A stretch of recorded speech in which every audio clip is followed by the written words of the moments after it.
All Oh right. yeah. It's that time. My favorite segment of the show. I'm putting Reggie on the Ooh. hot seat with Ooh. what does it mean? Reggie, are you ready? Let's do it. Twins pitcher Joe Ryan was lights out yet again. 7 shutout innings, 9 Ks. This guy had 7 Ks through 4 innings, by the way. Twins shut down the Tigers for their 5th win in a row and take first place in the Central. What does it mean for the Twins pitching rotation, having a true number one guy like Joe Ryan, who's now 3-1 and looked dominant his last few outings? I think it means that the Twins are cooking with gas. Ooh, baby. I think that this is probably the best case scenario for the Twins. You know, they're on a 6-game winning streak right now, and the pitching has probably been other than Byron Buxton, the pitching has probably been the biggest bright spot so far this season. And you just wonder, like, can they keep it up?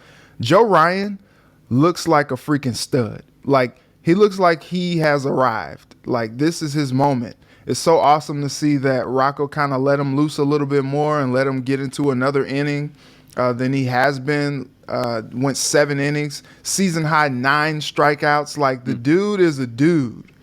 And you wonder, you're like, man, the Twins are going to trust their rookie to be, the guy for them going forward. And he's going to start opening day. He's going to be the ace of the staff. And you're just like, I'm not sure. We'll see.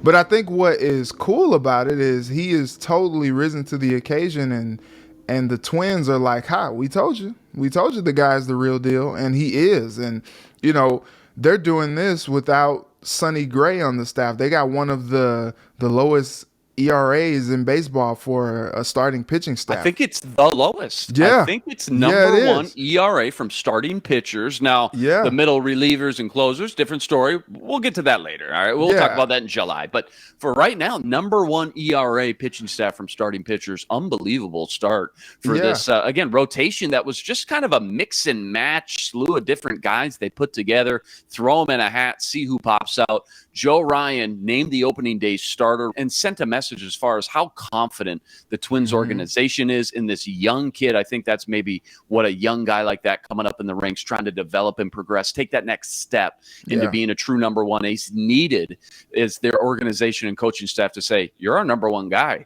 Go out and get him. And remember, opening day, he lost 2-1. He just couldn't get any run support, but he had a great outing then too. So pretty much every outing he's been, rock solid, if not outstanding. He's now 3-1, even considering that 2-1 loss to open the season. Nice to have that number one rock for sure, as the rest of your pitching rotation still kind of finds their footing here. Phoenix Suns stud Devin Booker is a game time decision tonight, coming back from a hammy injury. With the Suns up 3-2, what does it mean for the Suns' long-term chances rushing Booker back too soon? I mean, what's the right play here? You're up 3-2. You're playing the 8th seed. You're the number one seed. Hammy injuries linger, man. You don't want to rush this guy back too soon, but you also don't want to leave the door open for the Pelicans to sneak back in. What's the thought process here? I think you leave him out, man. Me Like, too. he's struggled with some hamstring injuries before. One of my best friends is a Phoenix Suns fan, and he was confident that the Suns were going to go all the way this year. They don't do that without Devin Booker. They need him ready, they need him available, and they need him relatively healthy.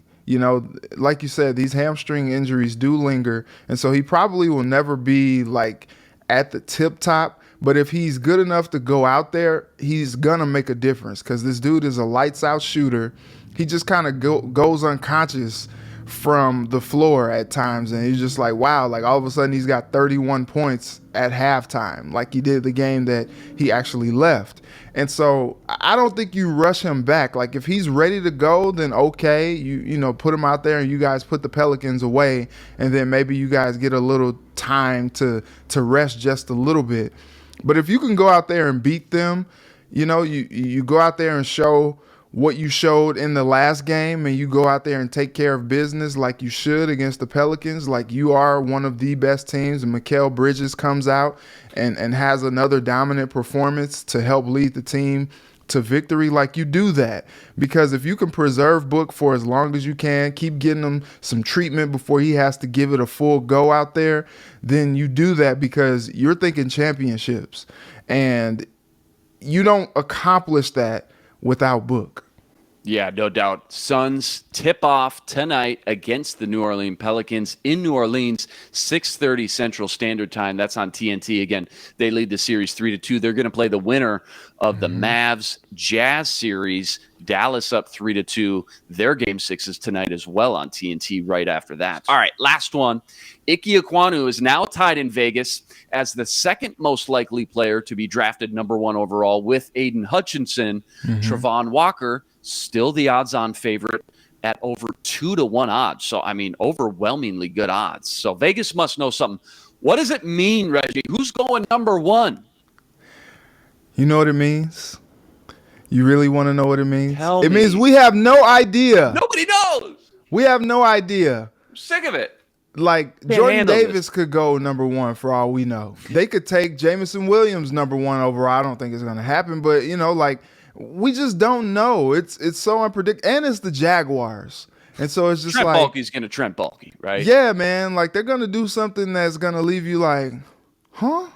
Or maybe they don't. Maybe they do just do the smart thing. I think, you know, despite what Luke Braun said, you know, which he was pretty impassioned about that, but I do think that for this draft and for everything that we've seen, that Aiden Hutchinson is the number 1 overall player in this draft. And so it's like, even if years down the line it comes back and it's just like, what were they thinking? This guy is a bust, you know, like for everything that we know, the guy's, you know, backup Heisman, you know, and one of the most productive edge rushers in all of college football. Like, he's the guy to me, you know. I think, you know, if you look at it, I think maybe high end, maybe he's like a Chris Long or something like that. Low end, we won't talk about low end. But I think, you know, this guy is somebody that we've long said is the consensus top player in this draft. And I just think the Jaguars might get too cute tonight and do something that they will in the future regret, which is take somebody that nobody, you know, they're going to pull a Mike Mayock with the Raiders, you know, and draft a guy that is projected to go in like the second round. They're going to take him number 1 overall. And you're just like, what are you guys doing? I could have drafted better He got than that from Al Davis. Al Davis was the guy. Darius Hayward Bay runs a 4.340, and all of a sudden Al Davis takes him 7th overall. Okay, Al. All right, it's time to hang it up, buddy. It's all about value. Premium positions is how you get value. That's why quarterbacks and edge rushers, offensive linemen always go with that first overall pick. I think Aiden Hutchinson should be the number 1 overall pick. But if you don't like him, if you're the Jaguars, Trent Baalke, you don't like Aiden Hutchinson, here's what you do. You convince the Lions that you're taking him number 1 overall. The Lions want him in the worst way. You say, I'll tell you what, you can have him. We'll slide down to 2. You move up to 1 for a 3rd-round pick. You steal an extra 3rd-round pick. You move back. You take Travon Walker anyways, and you play the game. That's how you play the game. And, again, get the most value out of your draft position. Going to be fun, man. Can't wait. 7 p.m. tonight. Again, Boo Birds will be out. Roger Goodell taking the stage. NFL Draft. Reggie, you just survived the gauntlet. Special thanks to Luke Braun from Locked On Vikings. Draft day tonight. Round 1 recap tomorrow. Remember, subscribe to our YouTube channel and join us every day for another episode covering all the biggest topics in Minnesota sports.